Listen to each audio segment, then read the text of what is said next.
नमस्कार साथियों, मैं रजनीश भारती। आप देख रहे हैं महानायक टीवी चैनल। साथियों, आज हम सारण जिला के बनियापुर प्रखंड कराह पंचायत के वर्तमान मुखिया अरुण कुमार दास जी के पास हम पहुंचे हैं, ताकि उनसे हम बातचीत करेंगे। तो सर, आपका स्वागत है महानायक टीवी चैनल पर। आपको बहुत बहुत धन्यवाद। सर, अभी देखिए, बिहार में नीतीश कुमार सरकार जातीय जनगणना अभी शुरुआत कर चुकी है, यानी हो चुका है। इस पर आपका क्या कहना है? प्रथम फेज हो चुका है, दूसरा फेज स्टार्ट है। जो जातीय जनगणना है वो एनडीए सरकार में ही, जिसका मुखिया नीतीश कुमार थे, उस समय बीजेपी और जेडीयू दोनों साथ में था और सारे विपक्ष पार्टियां का सहयोग से जातीय जनगणना बिहार में शुरू है। तो जातीय जनगणना सरकार का सोच है, ये बहुत अच्छा है।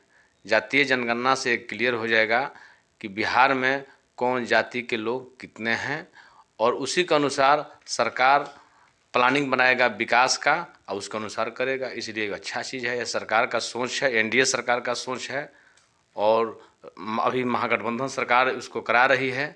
उस समय नीतीश कुमार जी बीजेपी के साथ हैं, अभी राष्ट्रीय जनता दल महागठबंधन में हो गए हैं। उस समय विपक्ष में आरजेडी था, तो उन लोग भी इसका सहयोग किया था। पक्ष विपक्ष सारे लोगों के सहयोग से बिहार में जातीय जनगणना शुरू है। सर, आते हैं आपके पंचायत में। सर, आपके पंचायत में कहीं कहीं दलित बस्ती में ऐसा है कि दलित लोगों को आने जाने के लिए रोड नहीं है, उन लोगों को पानी गिराने के लिए नाली नहीं है। तो इस पर आपका क्या कहना है? इस पर आप कब से काम करा रहे हैं? इस पर आपका क्या कहना है? देखिए, सबसे पहला काम दलित बस्ती वार्ड नंबर 12 में है। जब मैं शपथ ग्रहण किया तो सबसे पहले दलित बस्ती का नाला जो था मैंने बनवा दिया।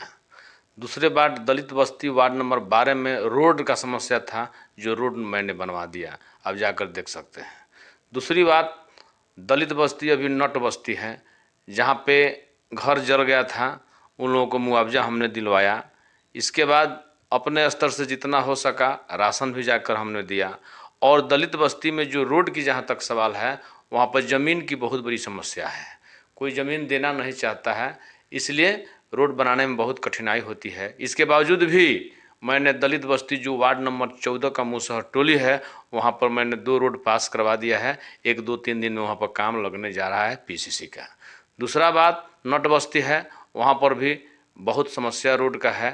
लोग थोड़ा कम देता है, नहीं देता है, आपस में लड़ता झगड़ता है। इसके बावजूद भी मैंने आपसी सहमति बनवाकर वहाँ पर रोड का काम आज से शुरू हो चुका है और माटी उटी उम्मीद है कि आज से गिरेगा। वहाँ पर भी मैंने 1 रोड पास करवा दिया है। अभी देखिए, आपके पंचायत के कुछ लोगों को ये शिकायत था कि हम सर को दिए थे राशन कार्ड बनाने के लिए कागज, लेकिन अभी तक उन लोगों का राशन कार्ड बना नहीं है। इस पर क्या कहेंगे आप? बताइए किन लोगों का समस्या है? कुछ लोगों से हम मिले हैं, वही लोग बताए हैं। अब आप जानते होंगे बेखूबी तरीका से कि वो कौन है। देखिए, हमको जितना मिला सब लोग राशन उठा रहा है, 1 पैसा किसी को नहीं लगा। दूसरी बात है कि उन लोगों का फंस गया है जो लोग ऑनलाइन कर दिए हैं और ये हो रहा है ऑफलाइन। तो ऑनलाइन ऑफलाइन के मैटर में कुछ लोगों का पेंडिंग है, वो भी जब ऑनलाइन से जब कैंसिल हो जाएगा तो इन लोगों का हो जाएगा। ऐसा भी स्थिति है, कुछ लोग ऐसा है कि किसी दूसरे राशन कार्ड में नाम उनका ऐड है, इसके बावजूद भी अप्लाई किए हैं, उस स्थिति में भी उनका बाधित है। लेकिन कराह पंचायत में राशन कार्ड बहुत अधिक मात्रा में बन रहा है, हमने बहुत लोगों को बनवाने का काम किया है। सबसे अधिक दलित का हुआ है, अति पिछड़ा के समान वर्ग का भी जो लोग मुझे दिया है उसका भी मैंने काम कर दिया है, कर रहा हूँ। देखिए सर, अब जिसका जिसका थोड़ा पेंडिंग में है, आप कैसे भी करके उन लोगों का करवाइए, क्योंकि वो लोग बहुत परेशान है। परेशान है तो उनका प्रोसेस न है, प्रोसेस के अनुसार सब हो रहा है, धीरे धीरे सब होगा। अभी देखिए, मुसहर टोली में जो बुद्ध विहार बनाने का भूमि पूजन हुआ था पिछला साल, वहाँ पर अभी तक किसी प्रकार का भी काम शुरुआत नहीं हुआ है। इस पर आप क्या कहेंगे? देखिए, बुद्ध विहार के लिए बहुत ज़मीन की ज़रूरत है।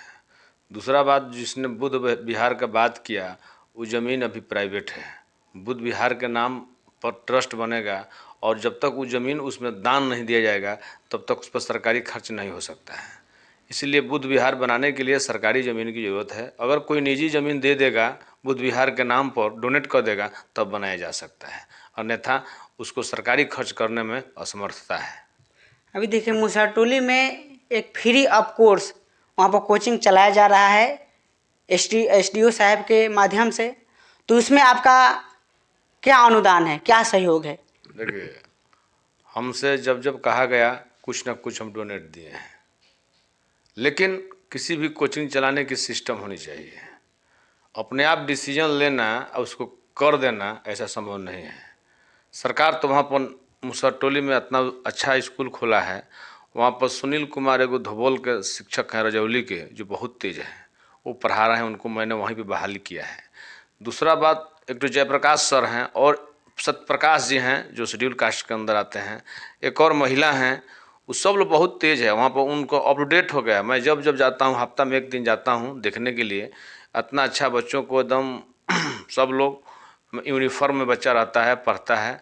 उससे बेहतर सरकार की योजना कुछ नहीं है। वहाँ खुद मुसहरटोली में स्कूल बना है, मुसहर समाज के ही लोगों ने ज़मीन दान दिया है और वो चल रहा है, उसमें कोई दिक्कत नहीं है। ऐसे कोई कोचिंग करा रहा है तो कोचिंग कराने वाला आदमी जब हमसे कहता है तो कुछ ना कुछ हम उसको डोनेट किए हैं एक दो बार, लेकिन कोई काम सिस्टमेटिक ढंग से होना चाहिए। आज देखिए सर, सरकार शिक्षा को इतना महंगा कर रहा है, कर दिया गया है, और वो लोग इतना बड़ी क्रांतिकारी कदम उठाए हैं कि वहाँ के बच्चों को फ्री ऑफ कोर्स पढ़ा रहे हैं। तो ये बहुत बड़ी बात है सर। और इस सरकार जो शिक्षा को महंगा कर रहा है, इस पर आपका क्या कहना है? क्योंकि बाबा साहब ने एक बात बताए हैं कि शिक्षा ही इंसान को बदल सकता है, उसके इतिहास को बदल सकता है। तो शिक्षा को इतना महंगा कर दिया गया है और कर दिया जा रहा है, तो गरीब के बच्चा कैसे पढ़ेगा? देखिए, हमारा बिहार सरकार शिक्षा के प्रति प्रतिबद्ध है। बिहार सरकार अधिक से अधिक शिक्षकों की बहाली कर रही है। जो शिक्षक जाकर बच्चों को विद्यालय में अच्छे से पढ़ाएंगे।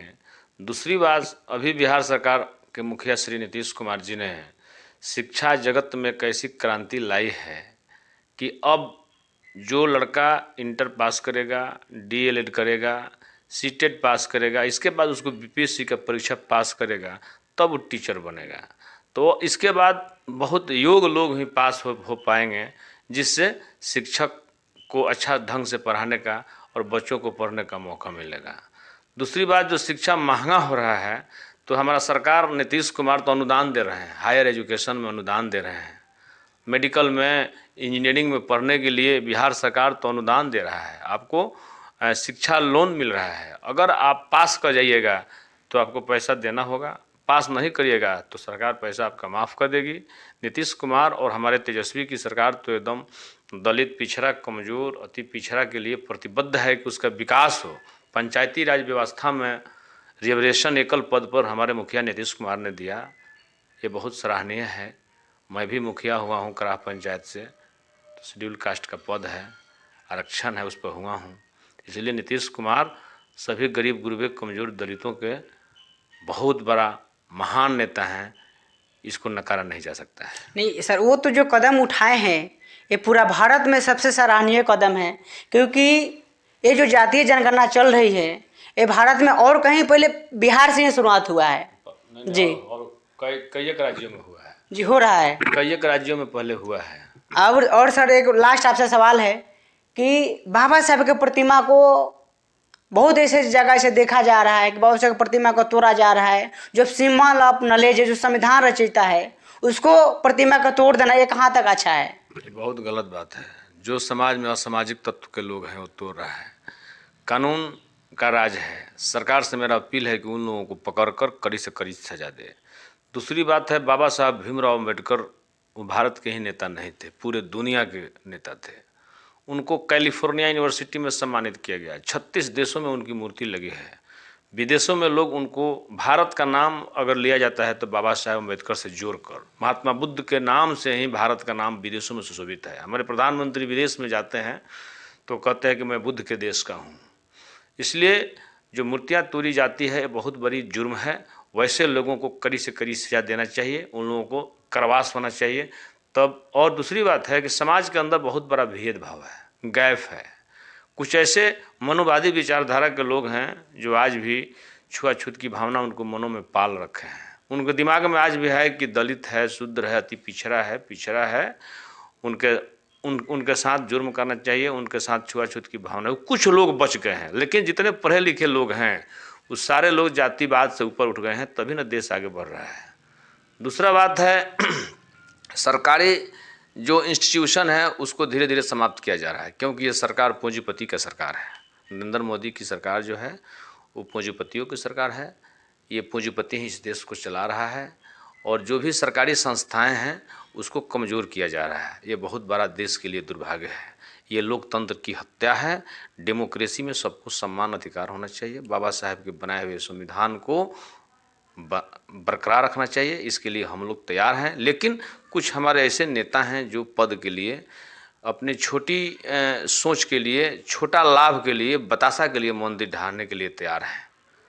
उन लोगों से भी सावधान रहना चाहिए। जो दलित समाज के कुछ ऐसे नेता हैं, वो पिछड़ा समाज का हो, वो मिशन को छोड़कर, क्या उसका कर्तव्य है, क्या अधिकार है, बाबा साहेब का क्या माने मिशन था, उस मिशन से छोड़कर वो दूसरे मिशन में, बाबा साहेब के विरोधी वाले मिशन में चले गए हैं, जिससे देश का विकास में बाधा उत्पन्न हो रहा है।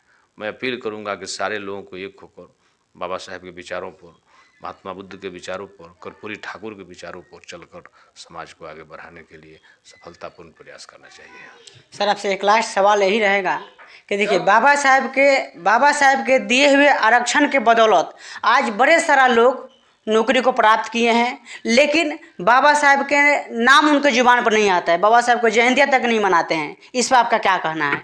क्योंकि जो नौकरी प्राप्त कर लिया है वो संघर्ष नहीं किया है, वो बाबा साहेब के इतिहास को नहीं जानता है। बाबा साहेब कितना संघर्ष करके इस समाज को आगे बढ़ाए हैं, कितना मेहनत किए हैं, कितनी तकलीफ़ें झेले हैं, अपने बच्चों को भी त्याग दिए हैं बाबा साहेब, अपनी पत्नी को त्याग दिए हैं, अपने परिवार को ख्याल नहीं रखे। इसके बाद आज जो दलित पिछड़ा समाज के लोग मलाई खा रहे हैं, वो सब बाबा साहेब का कृपा है। अगर उसके प्रति वो समर्पित नहीं है, बाबा साहेब को नहीं समझते हैं, तो उनकी नासमझी है। आने वाला दिन उनका बहुत बुरा होगा। तो सर अपने बहुत बेखूबी तरीक़ा से हमारा जनता को सवाल का जवाब दिए। तो साथियों, ऐसे ही वीडियो देखने के लिए अभी सब्सक्राइब कीजिए महानायक टीवी चैनल भारत की आवाज़। अगर आप फेसबुक पेज पर देख रहे हैं तो पेज को फॉलो कीजिए। साथियों धन्यवाद।